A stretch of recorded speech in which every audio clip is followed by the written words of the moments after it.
क्या आपको पता है दोस्तों, कोको कोला जो कि अपने आप को एक सॉफ्ट ड्रिंक की तरह इंट्रोड्यूस करता है, लेकिन in reality Coca Cola nothing but सिर्फ और सिर्फ एक टॉक्सिक ड्रिंक है। और ऐसा मैं नहीं बल्कि लोगों ने समय समय पर कोको कोला के खिलाफ ऐसे एलिगेशंस लगाए कि इस ड्रिंक में कोकीन, ड्रग, टॉयलेट क्लीनर ऐसे हार्मफुल चीजों को मिलाया जाता है। तो क्या अब ये एलिगेशन सही भी है या फिर नहीं, और अगर सच भी है तो उसके बावजूद भी कोको कोला आज के समय सॉफ्ट ड्रिंक इंडस्ट्री में इतना ज्यादा फेमस कैसे है। तो आइए आज की इस वीडियो में इसे डिटेल के साथ और शॉर्ट टर्म में समझने की कोशिश करते हैं।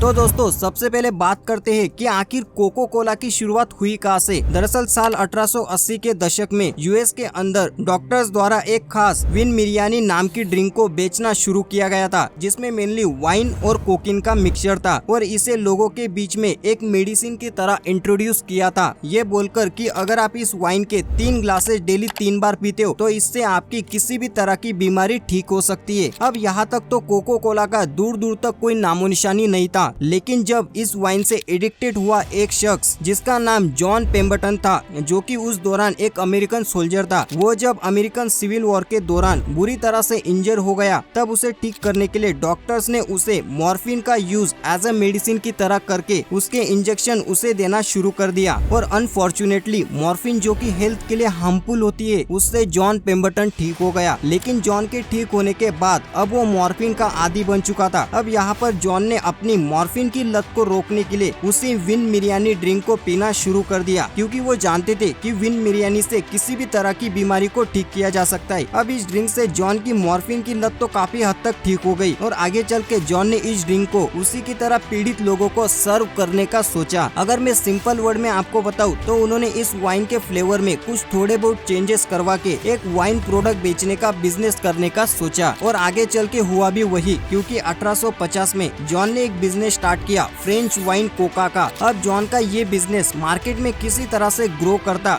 उससे पहले ही अमेरिकन गवर्नमेंट ने 16 जनवरी 1919 को उनके 18th अमेंडमेंट के कॉन्स्टिट्यूशन को रेक्टिफाई किया, जिसके तहत उन्होंने उन सभी बिजनेसेस को बंद करने के लिए कहा जो अल्कोहल और कोकीन का इस्तेमाल अपने प्रोडक्ट्स में किया करते थे। अब इस चेंज की वजह से कई बिजनेसेस बंद हो गए, लेकिन जॉन पेम्बरटन अपने फ्रेंच वाइन कोका के बिजनेस को किसी भी हालत में कंटिन्यू करना चाहते थे। इसीलिए उन्होंने अपनी फ्रेंच वाइन को रिप्लेस किया कार्बोनेट वाटर से, और वाइन में चेंज होने की वजह से जॉन ने अपने बिजनेस का नाम भी रिप्लेस कर दिया कोको कोला से, और इस तरह से होती है कोको कोला की शुरुआत। अब दोस्तों जॉन ने कोको कोला के बिजनेस को लॉन्च तो कर दिया था, लेकिन लॉन्च के कुछ समय बाद ही उनकी डेथ हो गई। हालांकि इस दौरान उन्होंने कोको कोला के बिजनेस को एसआरजी कैंडलर को बेच दिया था। अब दोस्तों इसके आगे से कोको कोला के बिजनेस को एक नई पहचान एसआरजी कैंडलर ने दी। उन्होंने कोको कोला को मार्केट के अंदर ज्यादा से ज्यादा और कम समय में फेमस करने के लिए कोको कोला की कई अलग अलग तरह की एडवर्टाइजमेंट करवाई, जिसके चलते कैंडलर ने कम समय में बड़े अमाउंट पे रेवेन्यू अर्न करने लगे। अब दोस्तों कैंडलर ने इस दौरान एक बड़ा डिसीजन लिया, और वो था कि वो कोको कोला को अब मेडिसिन की तरह नहीं बल्कि एक टेस्टी ड्रिंक की तरह बेचना चाहते थे। अब दोस्तों कैंडलर के इस डिसीजन से over the period of time Coca Cola को ड्रिंकिंग इंडस्ट्री में बहुत ज्यादा ग्रोथ मिली, लेकिन जहाँ पर कोको कोला की ग्रोथ समय के साथ साथ नई नई मिसालें पेश कर रही थी, वही दूसरी ओर कोको कोला पर लोगों द्वारा अलग अलग तरह के एलिगेशंस लगाए जाने लगे, जिसमें लोगों ने बताया कि इस ड्रिंक को कंज्यूम करने से